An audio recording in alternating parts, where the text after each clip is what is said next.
So with that out of the way, I am pleased to welcome Govind Nair, class of 1983, who is the chair of the Reed Career Alliance Committee. Take it away, Govind. Okay, thank you so much, Katie.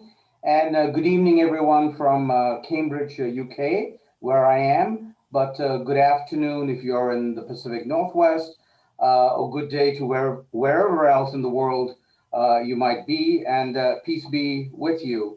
I'm really thrilled to be moderating this fifth session in the series. And toward the end, I'm going to talk a little bit about where we came, how far we've come in this series from where we came a year ago. Let me say just a very quick word about myself. Katie mentioned I graduated from Reed in '83 as an economics major.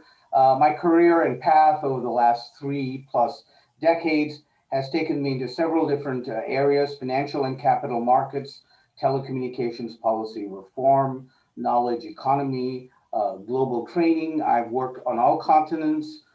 I worked at the World Bank for 25 years. I took an early retirement in 2010. I formed my own training global consultancy company till 2018. I got involved in Alzheimer's care for my mother-in-law for 3 years.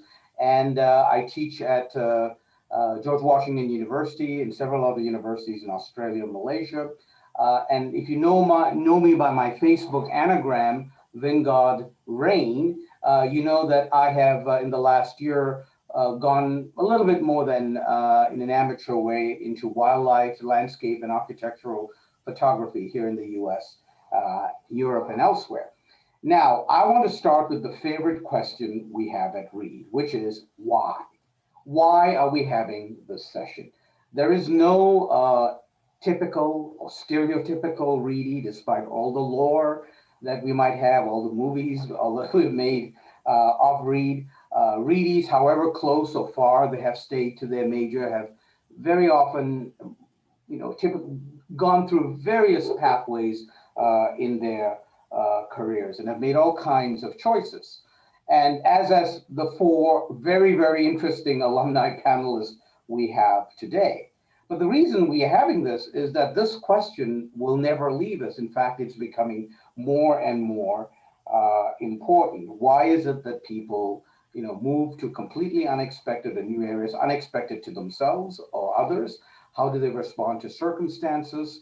What insights can they offer from those experiences and so on? So we're going to cover all these interesting questions through the experiences of our panel. And without further ado, I would like for us to get to know our panel better.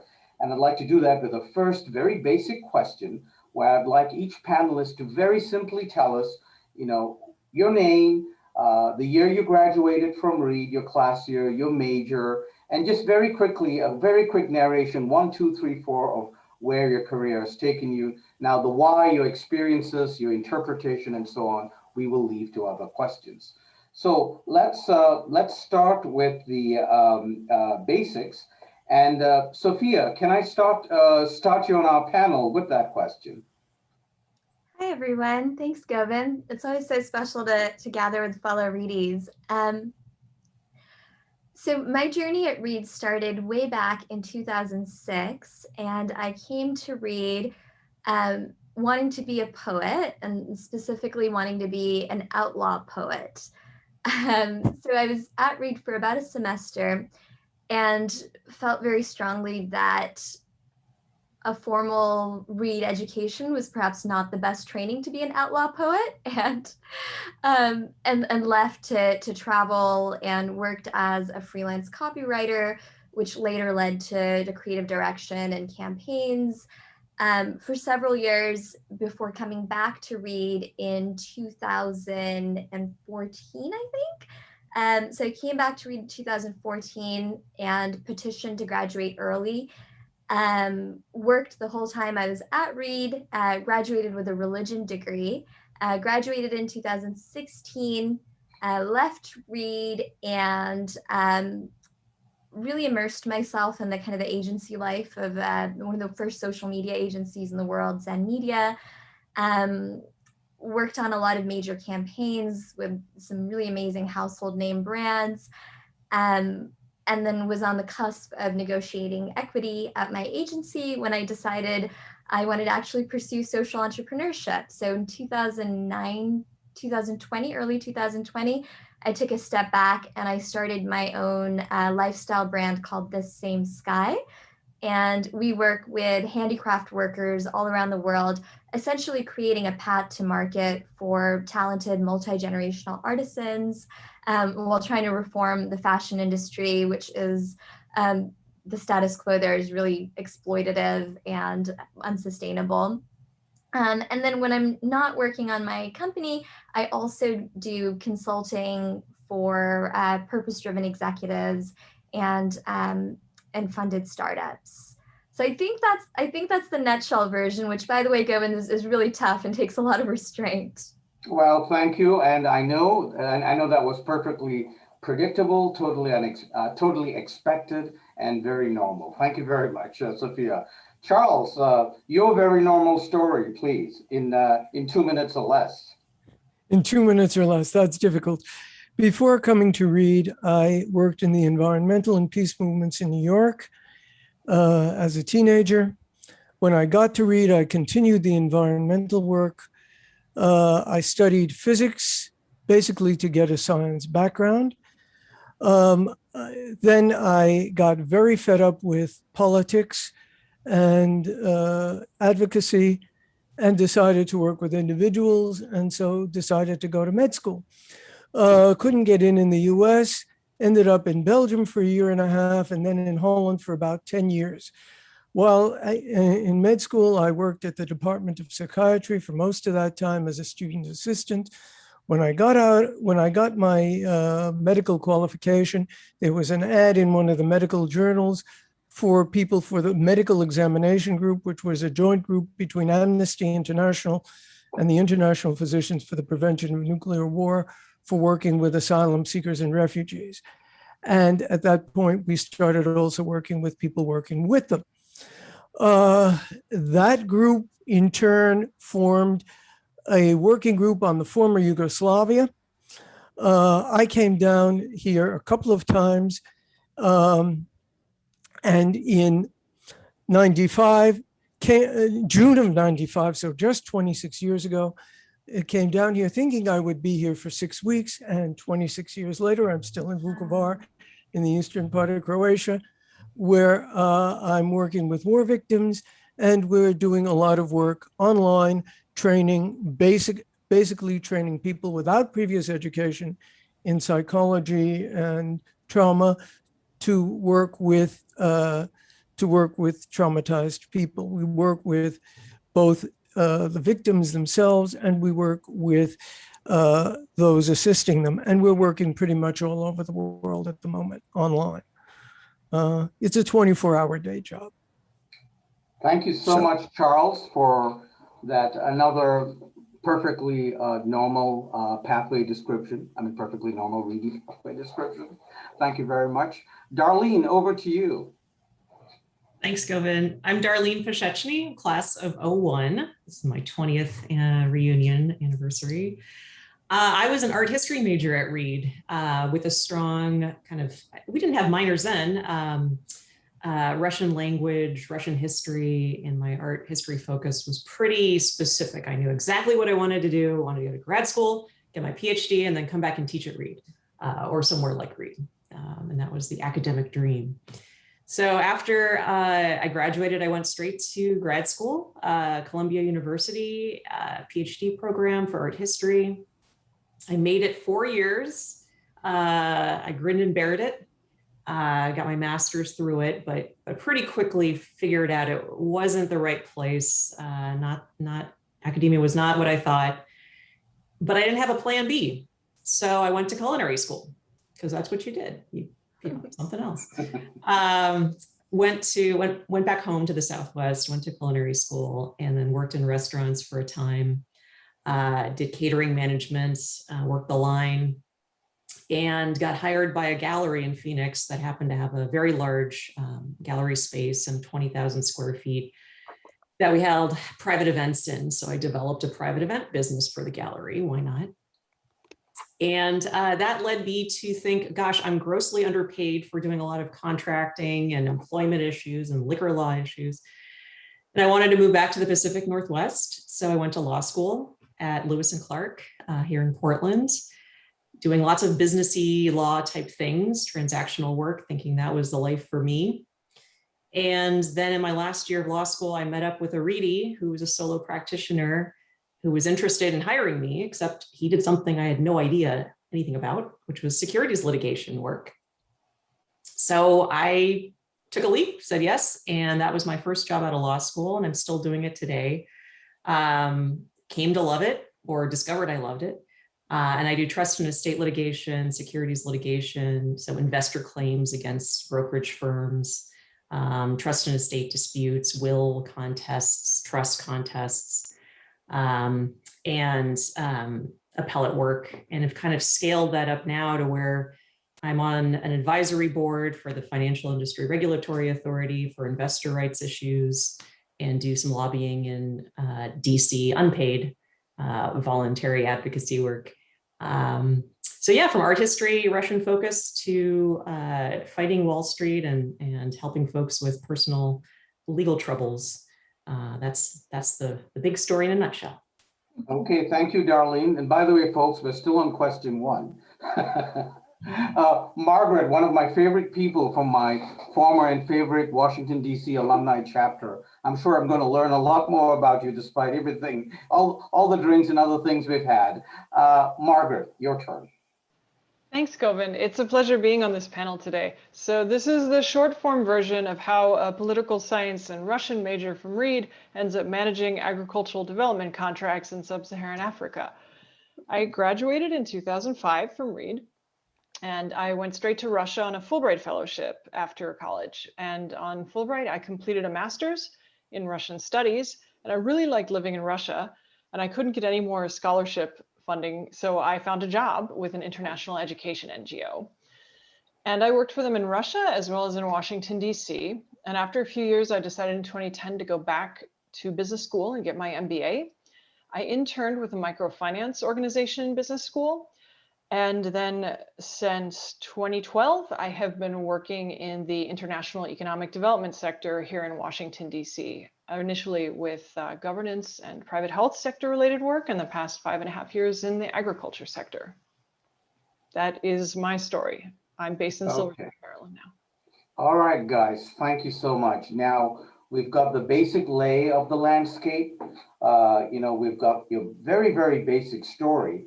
Now that you have all of this rich history behind you and you are where you are, as you look back now with all of that perspective, what are some of the salient points in your life or circumstances or choices that got you to where you are? Now, again, you're going to have to be very selective because we could be running this conversation for hours, and I wish we could, and maybe at some other point we will. But very selectively, what would you say some of those key moments were or circumstances were that got you to where you are right now? And Charles, can we start with you on that? Wow, that's a big one. Sure. I grew up in New York in a migrant family. And that was crucial because I identified with traumatized people immediately. My father himself was an immigrant, and my mother's parents were immigrants. They also were both humanitarians. And my dad died when I was pretty young. And when I got into my teenage years, this was the 60s, and I began to see all that was wrong with the world, and so very quickly got into the environmental and peace movements, particularly the environmental movement. And then, I continued that at Reed. I felt, I've got to do something. I've got to do something. I've got to emulate my father and my mother, who were both, as I say, humanitarians. Began to do all of this so-called political work, demonstrations, et cetera, nonviolent conflict transformation, nonviolent civil disobedience. And in about 74, while I was at Reed, I made a major decision. Hey, this isn't doing anything, and this isn't going to do anything in the long term. So I wanted to work on an individual basis. And so I decided to study medicine. Okay, couldn't get in the States. Wrote huge numbers of letters, got in Belgium. Spent a year in Antwerp, then went up to Groningen in the northeast corner of the Netherlands. And spent a lot of time, spent about 10 years there. And then, as I mentioned before, started to work with the medical examination group and saw exactly what was going on with refugees and asylum seekers. And that really did change my life. And we got some people who were in the area who were working in asylum seekers centers, nice people, volunteers, but had no psychological or medical training. And they said, hey, can you help us? Can you give us some of that training, and can you give us some of that assistance? And me being me, I said, of course, still having difficulty saying no to anything, really. And that started it off. Then I came down here. Then the wars in the former Yugoslavia started up in the early 90s. Came down in 93 with a very broken down car and driving all over in a war zone, being bombed in Mostar in January of 94. Came back and said, hey, I don't want to be treating scratches on people's hands, on kids' hands. I want to be working with the real stuff. And we formed the group, which we now call the Coalition for Work with Psychotrauma and Peace. Came down in 95 thinking it was an assessment trip of 6 weeks. And what happened? I got caught. And we formed an NGO, formally in the Netherlands. We've now formed one here in Croatia as well.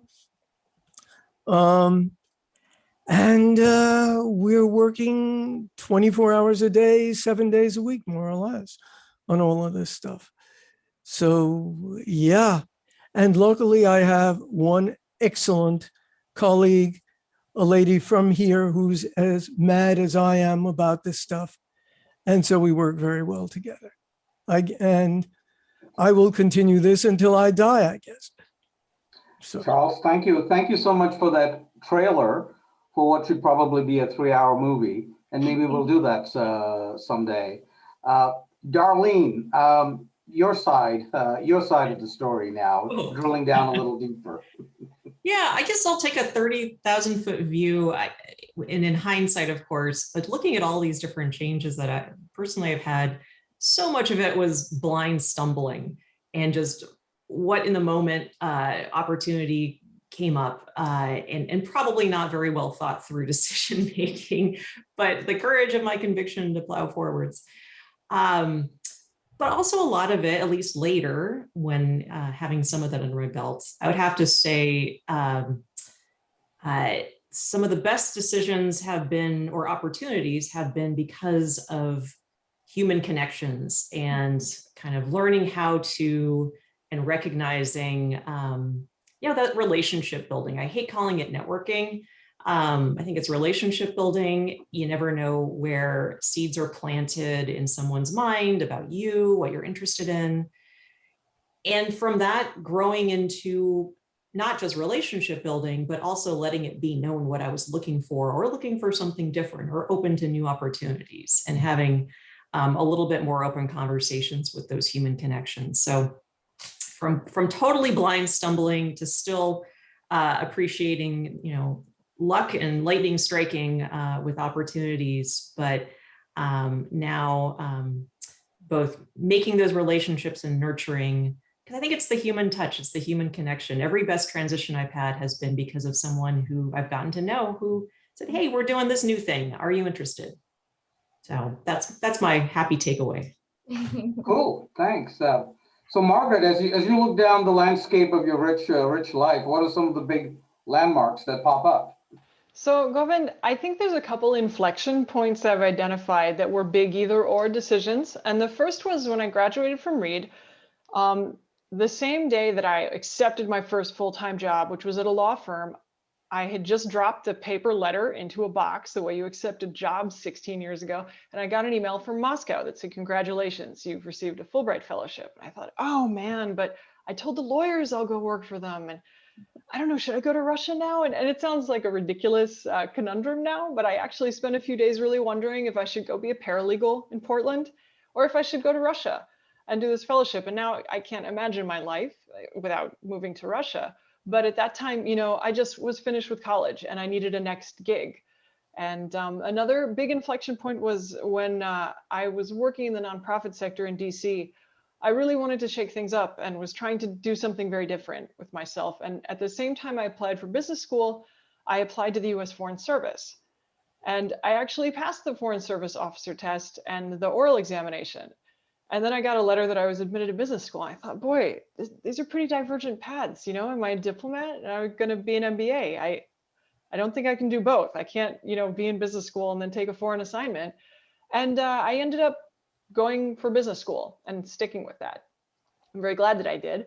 But I have friends who are in the Foreign Service and still doing that. And that's also a very exciting life. For me, I'm happy I have friends in the Foreign Service and that I'm not a Foreign Service officer, but that's just some ways that life can take different directions. And then as Darlene was saying about serendipity and surprising things, when I was in my first post-MBA job in DC, someone said to me, you know, we had just won a new contract and I was a junior sort of person who didn't have any billable hours on an assignment. Someone said, well, who could we send to Uganda? Margaret, do you want to go to Uganda? And as a young professional with no billable hours, when someone asks if you want to go for an assignment, the answer is kind of, well, yes, when? And that was the first time that I went to Africa. And that really changed the direction of my career and the kind of work that I was doing and the projects I managed. So those are some how I got to where I am now decision points. Thank you. Thank you so much, Margaret. Sophia, your misadventures and other tales. Which one did you pick out as your favorites? I have to say, I resonate so much with what Darlene and Margaret and Charles were saying, that, you know, Charles's sense of there's a spirit of service that continues to drive you, even if you don't know exactly what the end goal is. Totally echo Darlene's sentiment that relationships end up becoming so important in terms of finding that next opportunity. So when I was reflecting on, okay, like from poet to marketing executive to social entrepreneur, that certainly wasn't the plan initially. And I think sometimes we have a really unrealistic expectation that we place on young graduates or folks in college to know things that really are so hard and almost impossible to know when you're starting out. But when I was looking back at like what were the engines that kind of allowed me to continue finding my way, there were a few things that popped up. One was, I think I understood from early on just the importance of like transferable skills and how many skills truly are transferable. For me, from a young age, I was just a really voracious reader. I loved reading and writing and telling stories. It was really second nature to me. And that's something that I've been able to apply at every step of the way in, you know, wildly different contexts. But to understand that like, oh, I have something that's a gift or something that's been cultivated out of a passion that I really can apply in different contexts, and I can trust that that's there for me to draw on, became a source of confidence. The other thing that I think was helpful for me is challenging some of the binaries. So I think it's really easy to feel like you have to choose either between like business or creativity, or you have to choose between conventional success or living by, you know, your conscience. And the truth is, when you challenge some of those binaries, not only do you take like obstacles out of the way of your personal growth, but you also end up pushing kind of the industry forward. I mentioned I was in Miami, and my brother-in-law and sister are entrepreneurs too, and I've been debating with them because they keep saying to me, why don't you just do it the traditional way where you make as much money as you can and then do private philanthropy? Like, what is this like social entrepreneurship business? And I keep pushing back and saying, yeah, that's fine, but you can also have this alternative model. So I think, I'm a huge believer in pioneering those alternative models and the importance of that. Um, I feel like there's one more thing, but I feel like it'll reemerge as we keep going. Okay, all right, fantastic. Thank you. As your moderator, I feel like I'm putting a microscope on your lives, but now this time I'm trying to come at it at a different angle. So forgive me if I'm asking you to rake over some things you've already talked about. But what I'd like you to focus on a little bit now is how you maybe had to acquire additional education, skills, behavioral adaptations, new things that were not previously part of your mindset, your skill set, your behavioral set. Where are some of those things in your pathway? Darlene, can we start off with you on that? I think this is actually a group therapy session, Govind. Maybe I found my new career. Thank you. Well, of course, I went to culinary school, not because I had to, but that was certainly in my mind, that was like going into boot camp. That was something completely different from an academic experience. It was physical. It was forcing me to be around other people rather than isolating in a library somewhere. And just to get into a different mode of something completely different than the life of the intellectual. That's a very bad, gross overstatement of what it means to be a cook. But that physicality and focus on a product that gets consumed immediately, and then you do the same thing the next day, and then it's consumed immediately. Something about that was very appealing, rather than writing a dissertation and book that might stick around forever that you're embarrassed about 20 years down the road.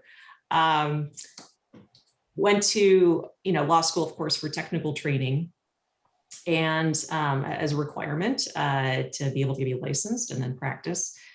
And I think from that, I kind of broke down a couple of barriers in my mind, which was that you have to have a certain level of expertise before you're competent or able to do a certain type of job. And that's certainly what I thought at the time. And now I look back, and this maxim of fake it till you make it is to me now sounds completely true. Of course, I'm capable. I have these skills. I didn't need to have necessarily some validation with a degree in order to do X, Y, Z. With some limitation, of course, for taking the bar and law school being a requirement, but I think knowing when to break down the hierarchies of expectation and transferring those skills. Sophia, you put it so nicely, these transferable skills into whatever that pathway is. And for me, at least, having the confidence that I didn't have to be an expert on paper before I undertook something in a particular area where I knew I could learn, I could use my skills and be successful in it. So that giving confidence to take a new path and a transition. But man, that was a hard lesson that took probably 10, 12 years after Reed to come to terms with and kind of on self-reflection recognize. Because it's drilled into our head to be so self-critical in the Reed experience, with blessings and curses, and coming out of that to celebrate ourselves and not be too hard on ourselves. Has been a much more recent transition for me personally. Again, this is therapy, everyone. So, thank you. Darlene, thank you. Thank you so much for sharing that. Margaret, whether in the vein of therapy or self-examination, what do you think are some of the key things you picked up to get to where you were, and maybe in unexpected ways? Thanks, Govind. For me, I really never thought I would go to business school. I knew a handful of MBAs when I was at Reed, and I thought most people with MBAs were sort of garbage, capitalist, materialist people, and I didn't see myself as someone like that. And it was only after working for a couple of years and having some managers who were, frankly, not really great managers, I started to think, wow, how do people become managers in my business? Because they've been here 10 years? That seems sort of weird. Why is there this lack of managerial acumen in the nonprofit industry I'm working in. It's pretty frustrating. And I thought, what if I studied management? What if I learned about how people use resources and funds effectively? Could I be a better manager? Maybe I could do that somehow. And I went into business school thinking I'd be a management consultant, which was it seems very funny now. And I talked to several dozen management consultants and decided not to do that, and decided I was really interested in the economic development world. That's how I interned in microfinance. But when I initially pitched this to jobs after I was finishing business school, I said, yeah, I have this management and economics degree from business school, and I really want to be a project manager. And people said things like, yeah, that really doesn't make sense. In international development, there are low salaries, MBAs want to make a lot of money, so this won't work for you. And I thought, I don't think you know what I want, and I think this will work for me. And it took several years to work through that system and to establish myself and prove my skills and that my degree made sense. But now what I'm doing, it makes a lot of sense. And I'm well regarded in my business and by my peers at work that I manage resources and meet targets on projects. And just because those projects are in Nigeria or in Rwanda and about agriculture or human health doesn't mean that they're not targets that have a bottom line and demand knowledge of resource allocation and management principles to use them. So I think it seems strange to get an MBA to want to work in overseas development, but it's made a ton of sense for me. Okay, thank you. Thank you so much, Margaret. Sophia, so continuing in this vein of picking up things inadvertently or willingly, what were some of the things you feel were the most important choices? Yeah, and similar to Darlene, even as I was reflecting on some of the questions before the panel, Govind, I realized quite just how personal the journey is. So I'm a first generation immigrant, and so from a very young age, there was very little margin for failure, and there was a lot of emphasis on achievement. So all the way through high school, I was really high achieving, straight A's, almost perfect SAT score, tons of volunteer work, to the point that, by the time I got to read and I was really into poetry, for me, I wanted to unlearn some of that conditioning so I really could find a deeper sense of my own voice and feel like I had the courage to make mistakes and to embrace a fuller sense of what was possible. So that was, I think, something that rather than learning, I had to unlearn at a very young age as I explored being an itinerant poet, but then also working freelance and really leaning into that flexibility, working with clients, but also, traveling and teaching yoga. Doing that for the first few years of my career was really satisfying, and was so kind of off the expected course for me that I think it gave me the kind of freedom to say that, I really can create my own path. And when I took on more of a leadership role at the marketing agency and started working with clients, I went through a Goldman Sachs 10,000 Small Business program, which was similar to what Margaret was saying, really instilled a lot of the really important pragmatic understanding of resources and leadership and management. And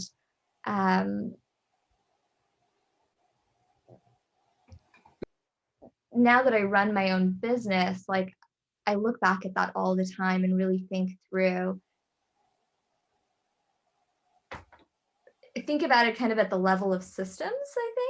And that, especially as a small business owner, it's so easy to kind of go by the seat of your pants. So to have the capacity to take a step back and really say, what's the competitive landscape? How are we differentiating ourselves? To understand margins and financial projections, that's just been a huge gift. And I think is also going to be really important as eventually we go after funding and being able to really make the case to get others to invest in us. The only other thing I want to add is I think there's expertise is important, right? And developing expertise and taking the time and really making the commitment to develop expertise is really important, but it isn't everything. And especially leaving the marketing agency and starting my own lifestyle brand, I really had to let go of my attachment to playing the expert because I just like now I work with, handicraft workers around the world. I'm doing e-commerce, which is totally new because I used to sell services and now I sell products. And I just find myself really leaning into that kind of role of being a constant learner and to constantly ask for help and to constantly say, oh, I don't know that. What's that about? And like, I actually like living in that place. And there's still moments where I can pull from my expertise, but I don't need to define myself by that expertise to the point where I'm not comfortable or okay stepping out of that and embracing something new. Sophia, thank you. I was feeling almost intrusive at the beginning, asking you guys these questions, but now I'm feeling envious because I feel the joy that comes from the insight from your self-examination that you're sharing with us. Charles, what are your reflections on this question? Wow. The first thing I have had to learn is extreme flexibility, changing from second to second, minute to minute, because the circumstances in the places that I'm working and the people I'm working with change exactly in that way. From one day to the next, especially when I first got here, when the war was still going on, you don't know what's going to happen in the next 10 minutes, let alone the next day, or let alone the next 6 months. And that's something, so that kind of extreme flexibility is something that I've really had to pick up and become sort of, I'm still not completely comfortable with it, but yeah, I can do it. The other point is that there's not a whole hell of a lot of literature on the quote unquote real psychology of conflict and post-conflict people. And so I've had to pick a lot of that stuff up. And also the techniques of working with them that are reasonable. And that takes a lot of, just to put it very bluntly, shutting up, learning how to shut up and just listen and sit there. That's very important. And going with the flow in terms of that sort of stuff.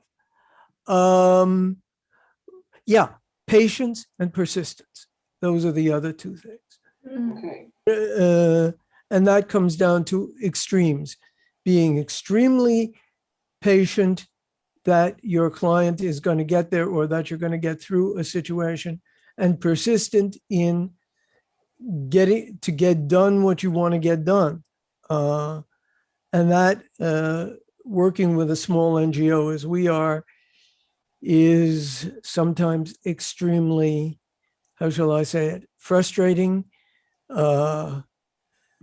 Really gets you on your mettle. So all of that stuff. Okay, Charles, I think I'm going to come back to you in a moment to drill down even further on this, because I think you've got us to what I was thinking of as our fourth question. And this is, to the extent that you guys can generalize, you think you can generalize about your specific experiences, step out of them and think about lessons and advice you might be able to offer others, particularly those who are in an earlier stage of their education or their careers or seeking to make a transition. What would be those general lessons of advice, including what are the best kinds of mistakes to make and what are the best ways of learning from those mistakes, or any other lessons? Margaret, can we start with you? Thank you, Govind. So generalized advice, I would say, and maybe this is bad advice because it can be really hard to follow, but I encourage everybody to free yourself from other people's expectations, especially for your career. Because when I was at Reed, my professors thought I should get a PhD. When I graduated, my mother wanted me to be a diplomat.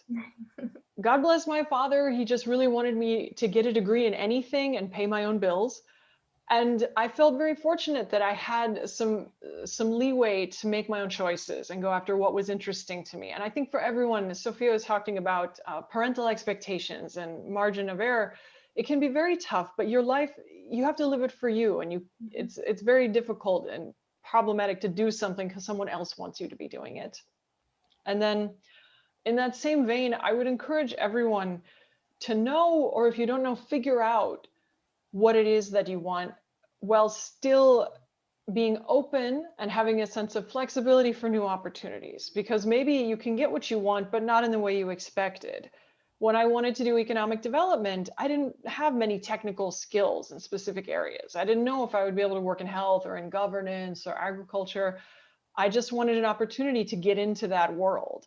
And so by taking whatever projects were on my desk as a junior professional, that gave me a chance to learn new things and to get my foot in the door.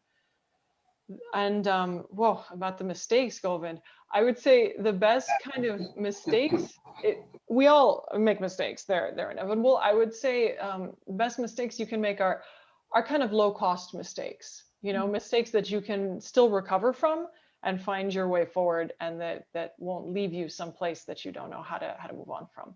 That's my 2 cents. Okay, thank you so much, Margaret. So Sophia, talking to your proverbial mentee, what are some of the things you would tell them? So the one thing I think is more tactical, having just spent like a decade in digital marketing and social media and left to my own devices, I'm much more of an introvert. So being on social media and that self-promotion piece doesn't always come naturally to me, but I just know from like in the context of a career, how important it is to develop a personal brand. Whether you're an intern, whether you're an executive, whether you're somewhere in the middle, whether you're at a total crossroads. And I think you don't necessarily have to approach it from like an icky self-promotion perspective. You can approach it from kind of like what Darlene was saying earlier about like a relationship building perspective. And I think if you are able to document your journey on social media and like kind of take people along for the ride and make them feel invested in what you're learning, what questions you're asking, how you're trying to be of service, then you're going to be more top of mind when there is an opportunity.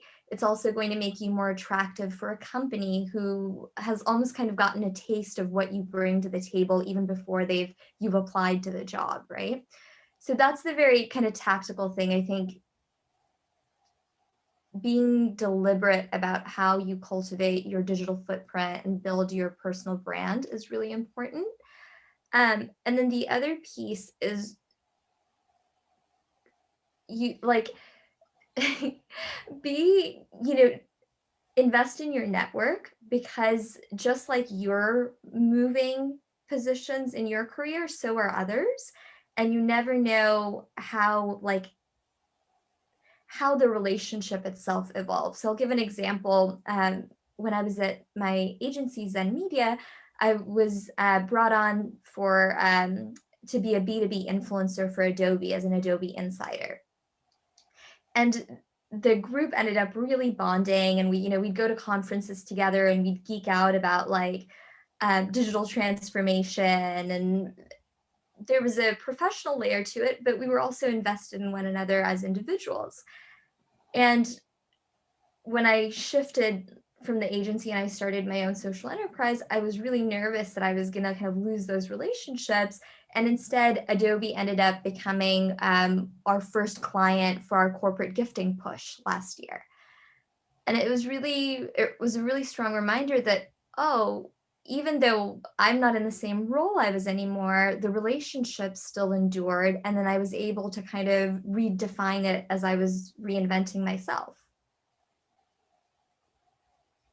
Okay. All right. Very interesting, Sophia. Charles, I'm going to come back to you now, and you've already spoken about qualities such as patience and a number of other interesting things. So if somebody comes up to you, in fact, I'm sure a lot of people have, and say, "Look, I love what you're doing. How do I do this? What advice do you have for me?" What are some of the things you have been saying, or you would say?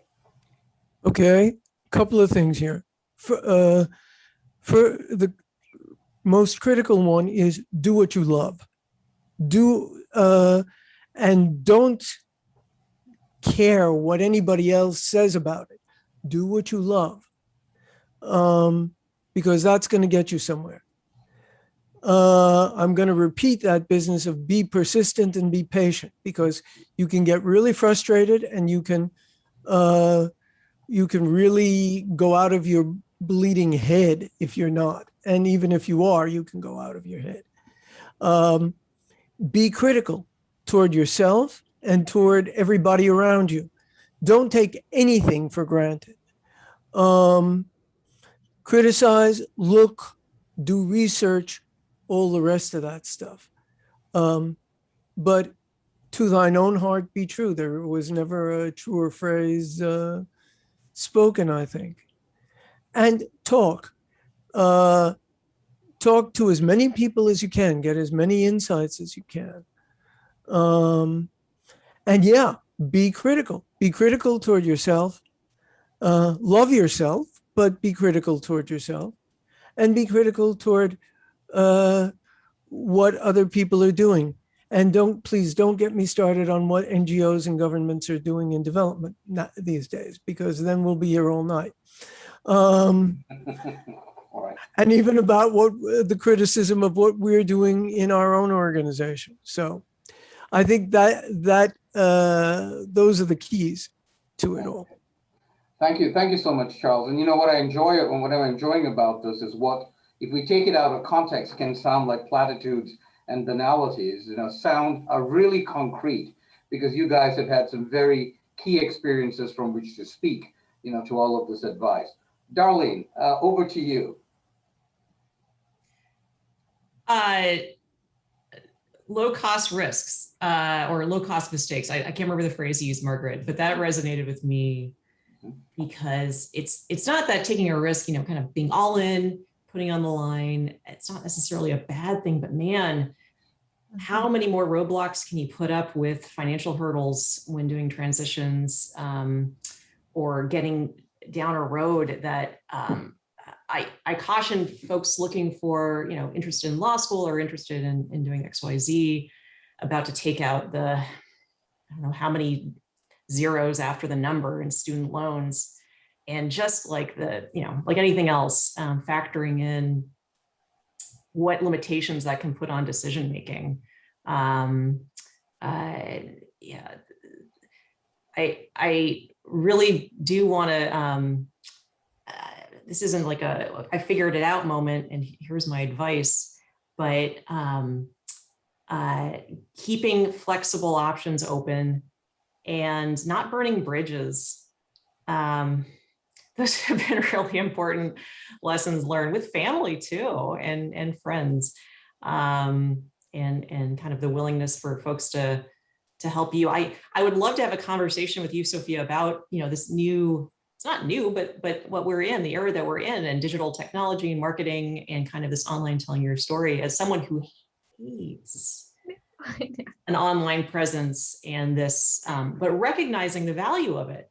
And I've been trying to figure out what's the balance for, there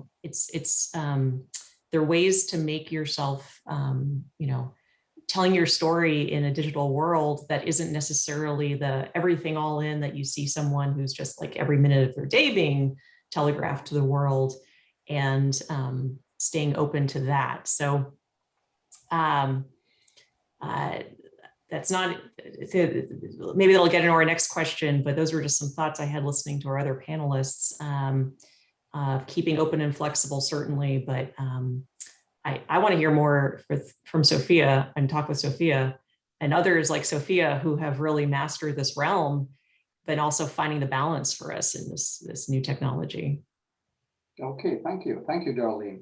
Okay, I want to now come to a question that I always ask in these panels, and this has to do, with your Reed education and how, your Reed education, including your social experiences at Reed, may or may not have had an impact on your trajectory and your adaptations. But before I do that, let me make a comment, because when I started doing this series a year ago, some folks came back to me and said, "Are you trying to do an admissions promotional video Are you trying to talk up read?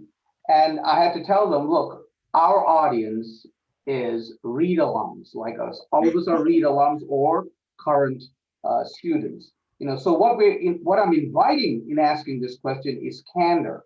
Whether your experiences were positive or negative, whether read helped you or not helped you is not material. What is important is understanding, what your experience was in relation to your read education. And, this will be very different from one person to another. So who would like to volunteer first for this? Go, Margaret. I can go. Thanks, Govind. Okay, cool. So I would say that from my read education, this might sound really silly, but I think it's important for anyone at Reed who went there to remember that just because you're not the smartest person in the room doesn't mean you don't have something valuable to bring to the table. I think all of us have met people at Reed who were smarter than we were.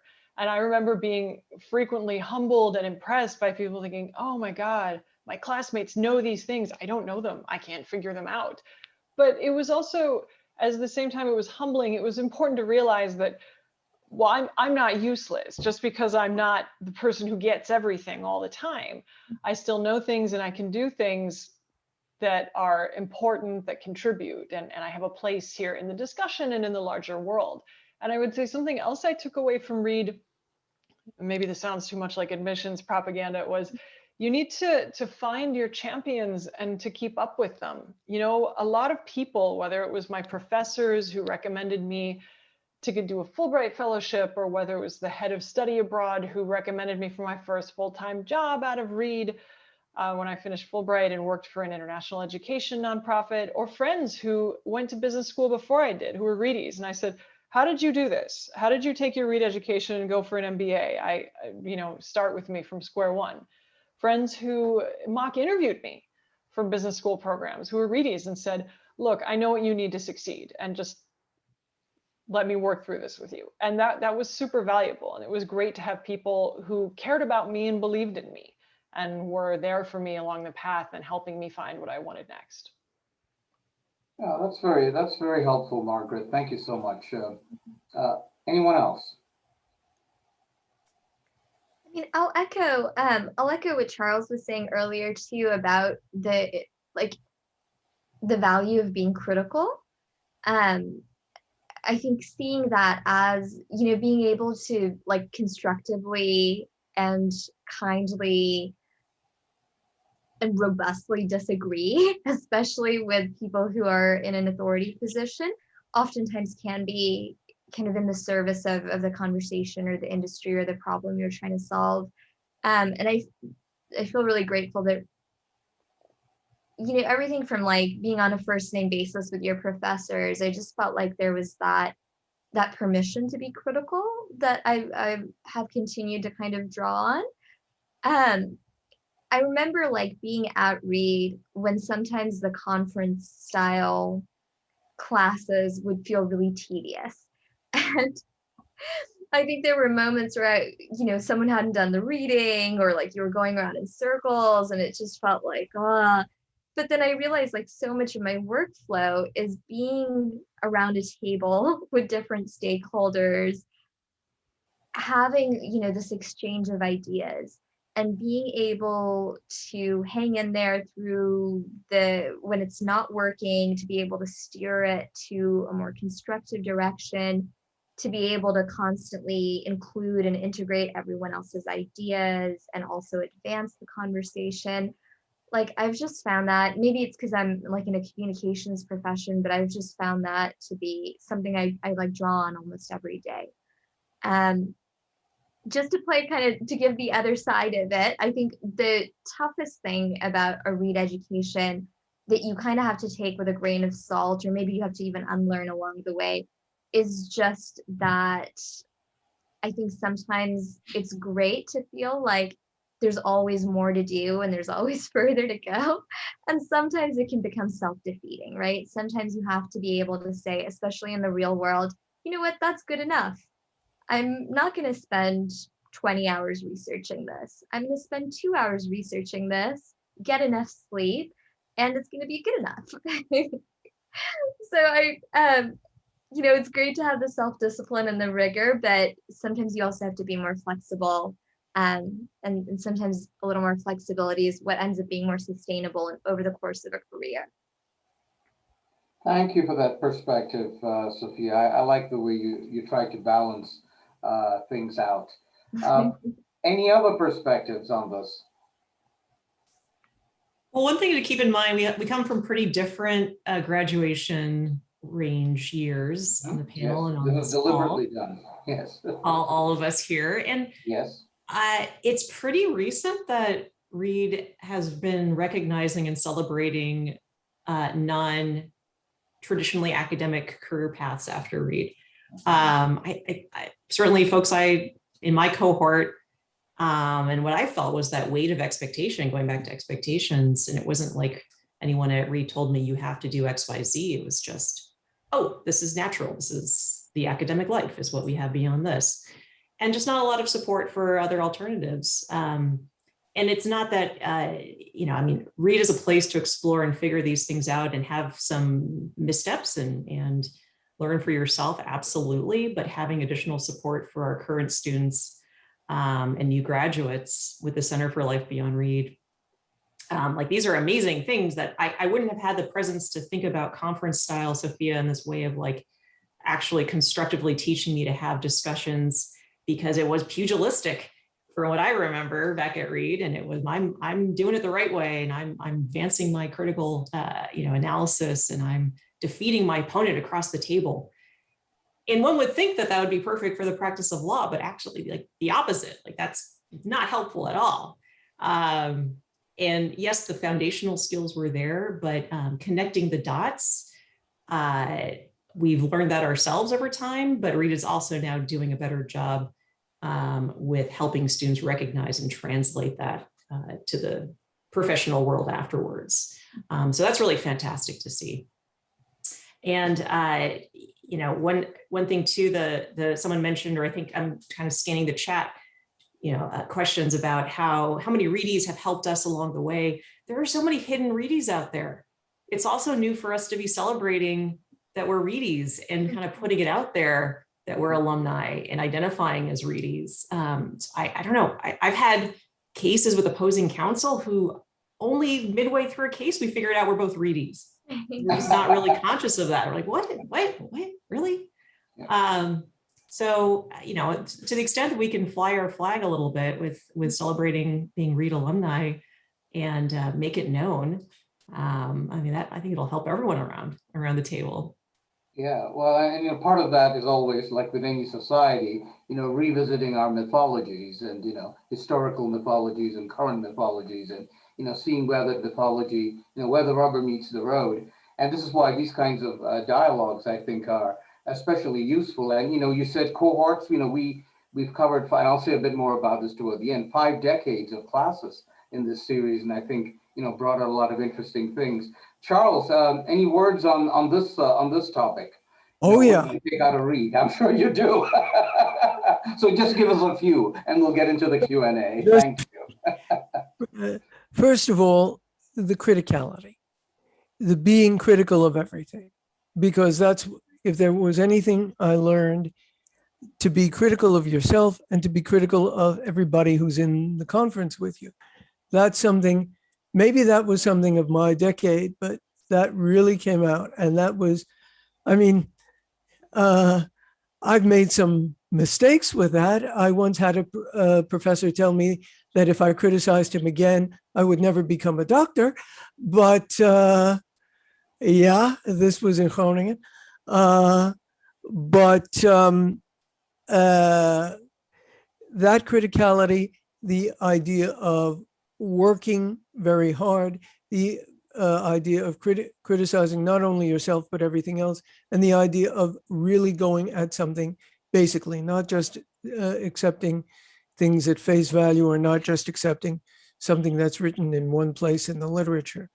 Those are the things that Reed really gave to me. I agree with Sophia in one sense that you do in fact have to set limits, and that was Reed was very bad at, because I don't know how many sleepless nights I remember, and I don't know how many sleepless nights I now have too. So that may be something of a bad thing, but on the other hand, it was certainly a good thing because it keeps you honest. So. Okay, thank you. Thank you, Charles. Listen, you've been a great panel because we have, I think, some time to get into some Q&A. I haven't been tracking everything that has come up in the chat, so I'm going to turn it over to my colleagues, Katie and Olga, to see where we're at with that. Yeah, we have a couple questions, so we'll just dive into those if that sounds good. If anybody else has questions, just throw them into the chat. We'll ask them as we go. So Jim had a great question. To what extent has serendipity played a role in your career path? Or to phrase it differently, to what extent is your career an example of the classical joke? If you want to make God laugh, tell her your life's plans. Okay, who wants to respond to God? Totally, yeah, absolutely. However, that I think it's important to also remember to take responsibility in that you're a maker of change yourself. So it's not just sitting around waiting for something to happen. It's you create the environment for something to happen and for those serendipitous moments. So yeah, opportunities come out of nowhere, but you're also laying the groundwork for those opportunities. And that's a lot of work that you may not see the results, for years. But certainly that's been important in all of the changes that I've had. Okay, all right. Anyone else on this question? Sure. On the serendipity question, I think, Sophia and Darlene have spoken about the importance of networks, and I was having beers in a basement bar in DC about 6 years ago with the former head of HR from the people I used to work for.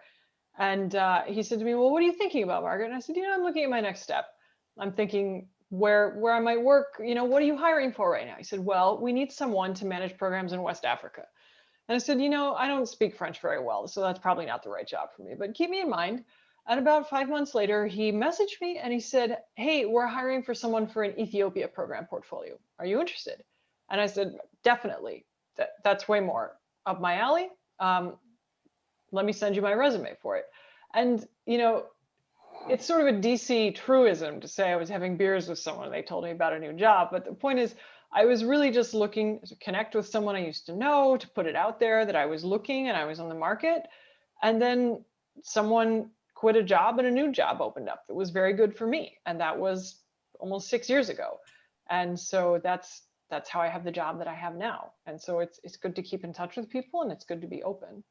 And Margaret, I'm guessing that you also are often one who is kind of giving back, suggesting people for potential positions, talking with folks, that kind of back and forth reciprocity, which it's huge to fuel this, that we're all helping each other in this. Yeah, it's why HR people have beers with me. Yeah. No, it's a great point. Yeah. Okay. Anyone else on this question? My life has been totally serendipitous. The way I ended up staying here was because my car broke down in the middle of bombing in the middle of Bosnia. And I had to go into Tuzla and spend a couple of weeks there and then try and get my car repaired. And then somebody said to me, well, it's probably better that you don't go back to Holland, that you sort of stay there. So I did that. And there have been all kinds of other things. The whole Holland adventure in itself was serendipity. Some good, some bad parts of that. And yeah, various, shall we say, personal aspects of it. Some tragic, some not, some good, that completely changed my life and changed the whole career thing. The point is, you have to go with the flow when those things happen. And that can be really difficult sometimes. Any thoughts on serendipity? I think like there have been so many instances where I've gotten to like meet my heroes and actually work with them that I like I don't know if it's a serendipity thing, but I think it's important to like put it out there, even if it doesn't make any sense at the moment. So I'll give an example. This is actually a brand based out of Oregon called Sudara. And I was obsessed with their model for probably like 6 or 7 years. They're one of the first social enterprises I discovered. They work with women who have either been at risk for or survived human trafficking in India, and they create a pipeline for employment and in the process create gorgeous loungewear. And I just thought, like, what a beautiful brand. And it was actually, again, the Adobe connection. I was on an insider call and I was talking about how this brand had inspired me. And then somebody pipes up, my friend Jack, and he's like, oh, I'm really good friends with the CEO. Let me introduce you. And now Sudar, like, we're part of the Sudar collective. They've actually like sold a lot of our products through their marketplace. And I know their whole team and we've gotten to compare notes. And I just, I've been obsessed with the brand for all these years. I never thought I would be working with them or running my own social enterprise, but I put it out there because it lit me up, and then we kind of found our way to each other. Great. All right. Katie, do you have time for at least another question? Absolutely. So John also has a great question. Can some of you give a rough estimate of how many readies have figured into your twisty paths in one way or another? In my case, it's at least a dozen, probably more. I would like more readies to cross paths with me. Yeah, who'd like to take them on? Maybe it's because I'm based out of Texas. Like I just, Right. I don't have as many readies in my life. I've hired a few at different points. I've hired a few at my agency. I've mentored a few, but I haven't actually. I'll just put it out there. I would love to cross paths with more readies. Mm-hmm. So this is definitely this virtual dialogue is, at least one way of doing it. Charles, did you have your hand up? I'm sorry, I can't. No. Nope, I didn't. Okay. I haven't had any contact with readies, really. There's a guy from Harvard who worked in Rijeka for a while, doing some psychological stuff. He's a trauma guy at Harvard, but not really contact. Okay. I would conservatively say at least like 3-4 readies were instrumental in my professional path, whether it's the people who helped me prepare for graduate school and business school, or people who helped me launch, friends who let me stay with them for free when I didn't have a job when I first moved to Washington who were readies. And so definitely a number of people like that.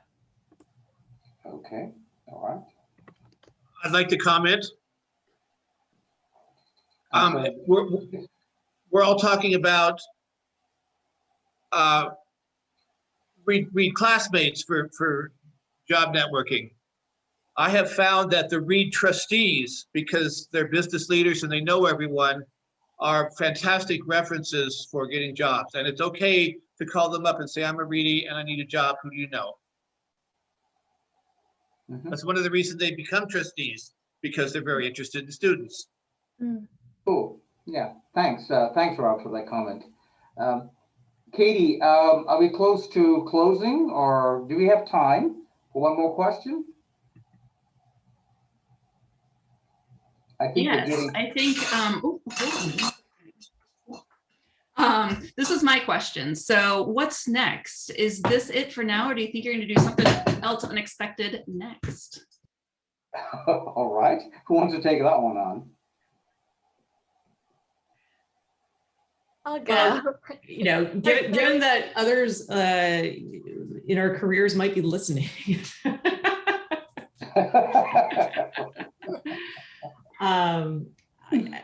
Let's just say, what I've come to learn is it's to choose your own adventure. Even if you're in a fairly structured job, you still make your job. You still can grow that, develop it, transition it, and have multiple career interests at the same time.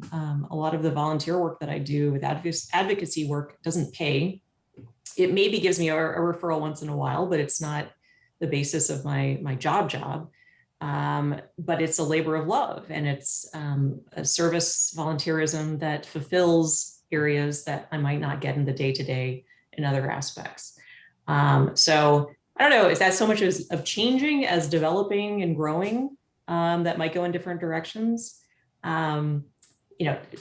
Before signing off, I want to hope everyone is kind of checking out the Read resources and experiencing reunions virtually this year as a way to connect with more Readies, and that this continues, because this is exactly the kind of, what we're just saying. If you build relationships, you follow up with people. I see the chat has people emailing each other or chatting with each other how to follow up after this panel. So kudos to everyone for building this. And professional networks that the Read Career Alliance has worked hard to develop to do exactly that, give an opportunity for connections outside of your own class years. So I'm hoping this continues, this conversation continues offline after this panel.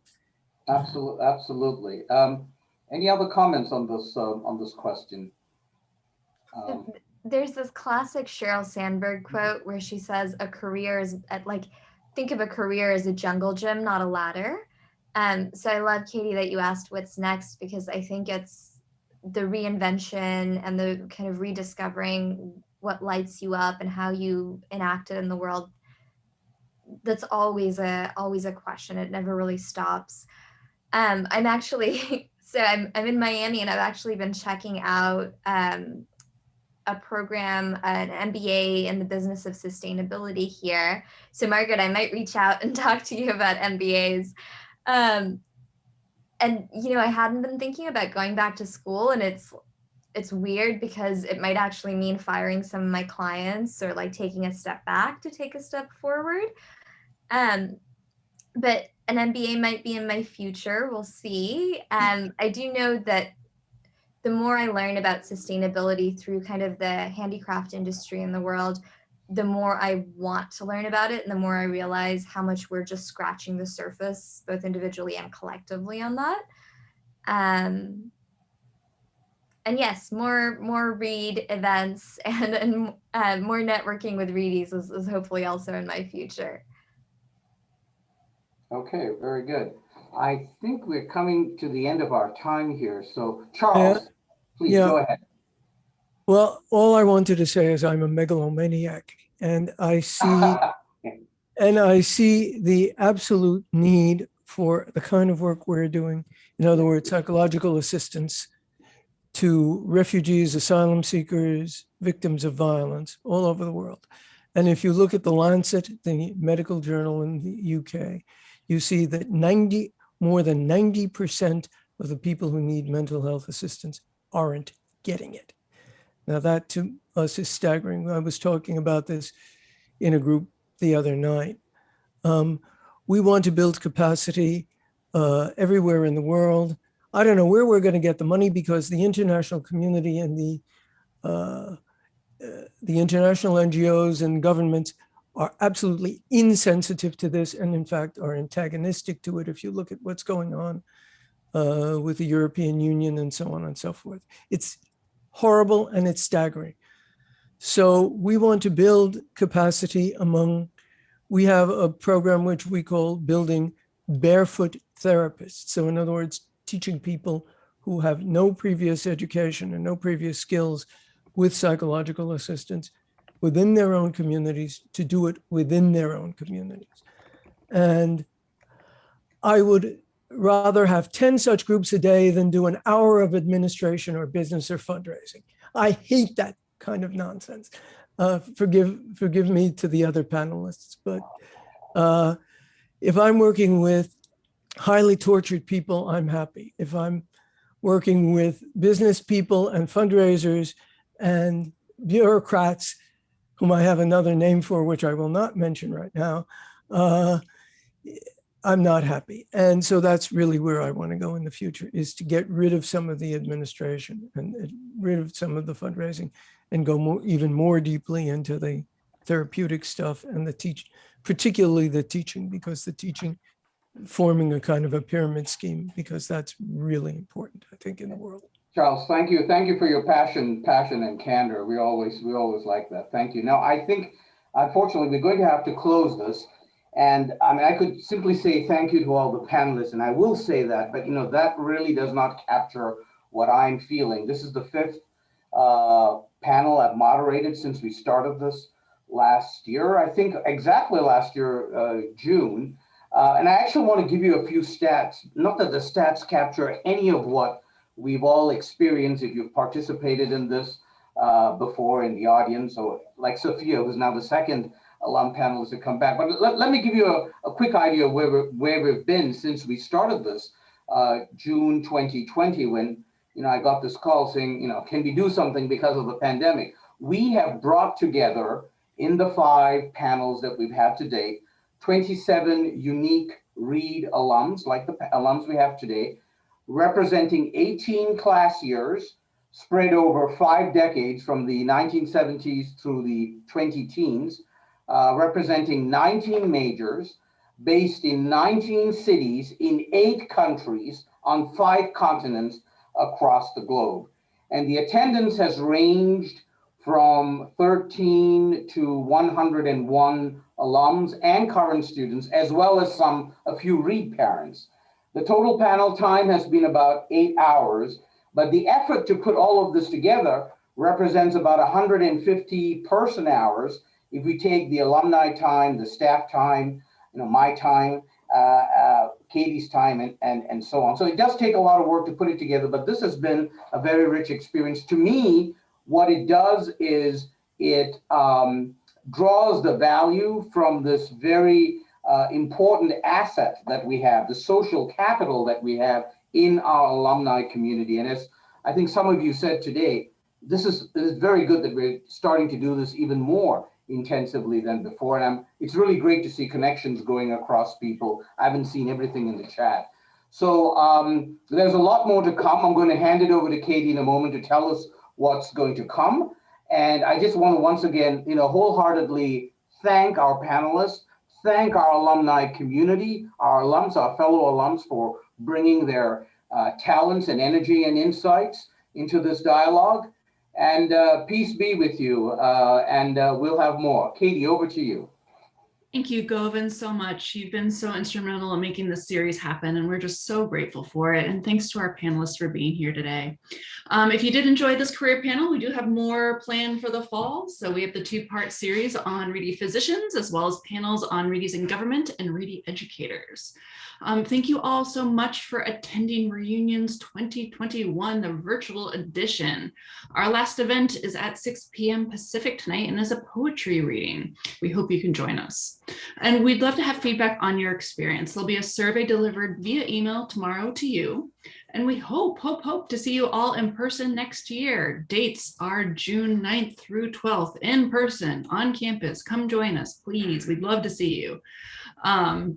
I think that's it for now. Thank you all so much, and we'll see you in one form or another soon. Take care. Goodbye, everyone.